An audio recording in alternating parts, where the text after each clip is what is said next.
What up, what up, what up, Entourage? Welcome, and I'm sorry if you guys tried tuning into my live last night. Unfortunately, I made the mistake and put it as unlisted. I was wondering why there was nobody showing up on my live. I thought maybe it's the off season, whatever, but I was in a flow, so I decided to do the whole thing, figure I'd upload it afterwards, and when I uploaded it, there was no volume. I don't know, bro.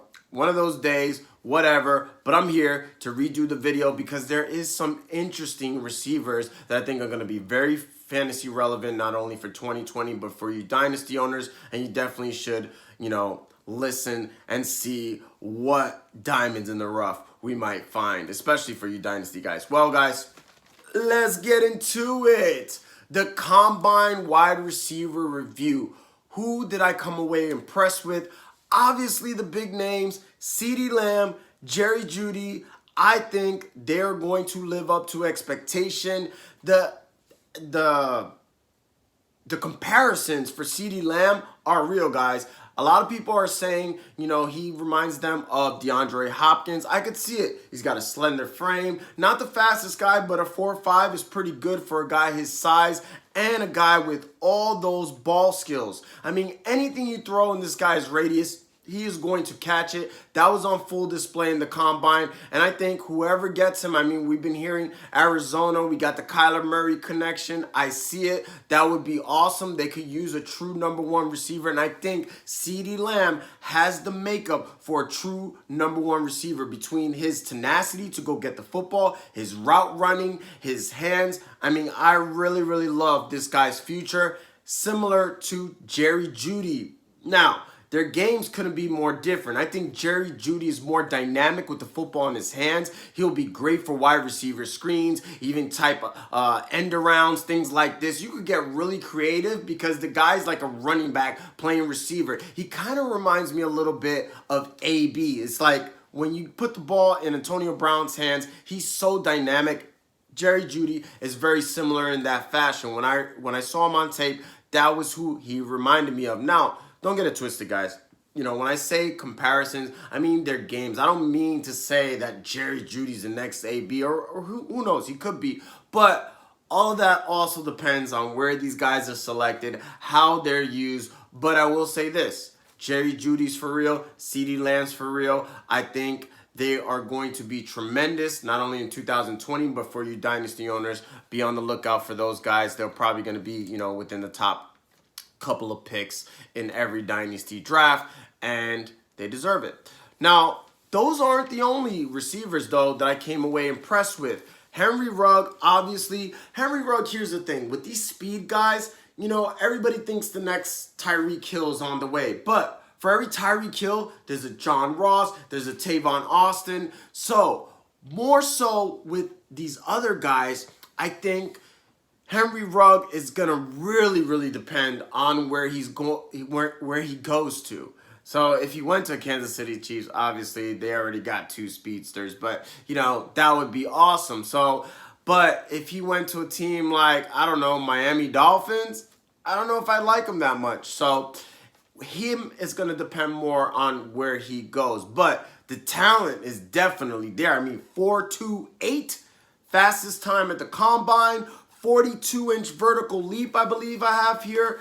That's freakish athleticism. So the big play opportunity will definitely be there. Now, this other guy, Justin Jefferson, have you seen his numbers?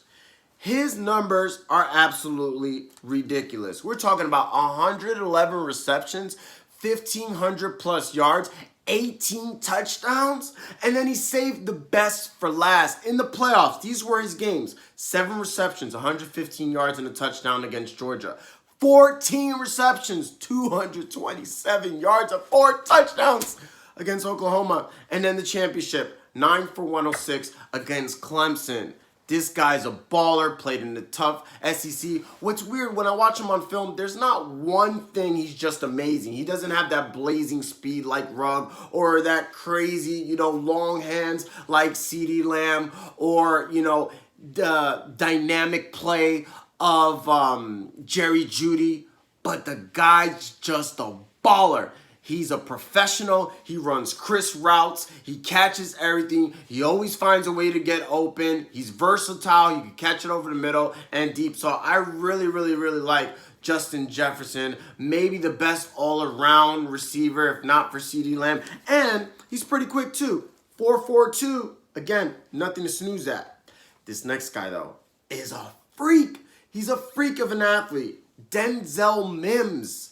This guy might be the sleeper of the draft for me. I'm talking about the receiver out of Baylor who is 6'3", 216, and runs a 4.38. With that size, he kind of reminded me a little bit of Dez Bryant when he was young, because not only is he 6'3", 216, blazing speed, but he's nasty. He's really nasty. He uses his body.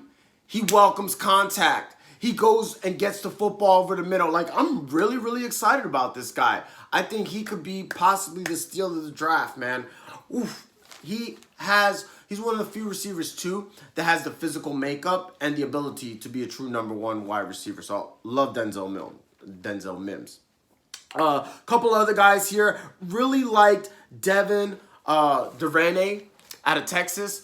Really like what I saw out of him. Think he's the best slot wide receiver. This guy had a productive college career. 106 for 1386 and 9 touchdowns. So nothing to snooze at there. He kind of reminded me like Emmanuel Sanders. He's the type of guy you could use on short wide receiver screens, end arounds. He plays bigger than what he is. He's only 5'10", 200 pounds, but he's got a good lower body, so probably be durable. That's one of the things I look at too. You know, some of these speed guys, they could be a little bit of injury risk. But this guy, he's fast, 4.39. So he's really, really fast, but he's also a tough receiver. I really like what I saw. He had a nice amount of touchdowns, like I said, 9 touchdowns.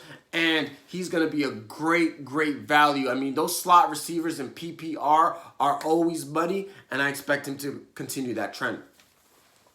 Donovan Peoples-Jones out of Michigan.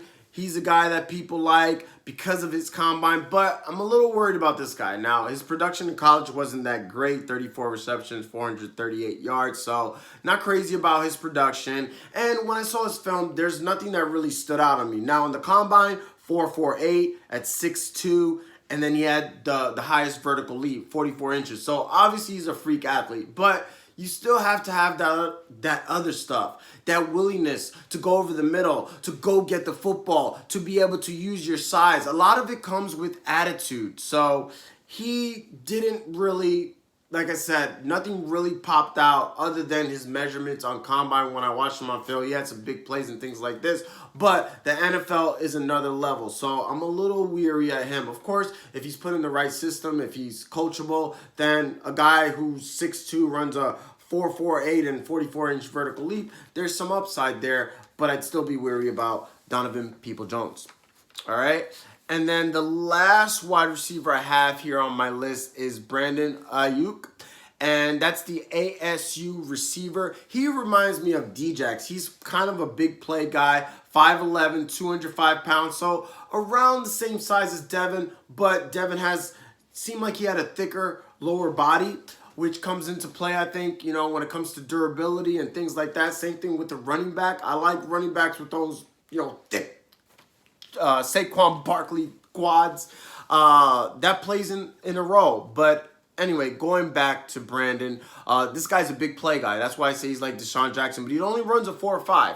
But he has game speed. There's players that have, you know, track speed, or I should say, you know, straight line speed. They perform good at the combine. There's players that have game speed. And he seemed like one of those players that had game speed because he had really, really good separation. He caught a lot of deep balls, and yeah, we'll see if that translates into the NFL. But of course, if he gets a good play designer, a good team that has a good offensive coordinator, then I think the ability is definitely there. And he's somebody I'll be looking out for, probably maybe, you know, second round pick, I would say, maybe a high second round pick.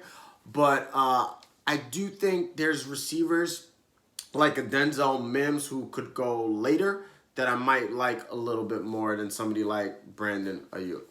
Well, there you have it, guys. My review of the the top receivers or the top risers from the combine at the wide receiver position. If you have any questions, feel free to comment down below. If you have any dynasty questions too, I'll be more than happy to answer those. You could always follow me at fantasyfootballrapper on IG, at IamFFRapper on Twitter. Well, until next time, guys,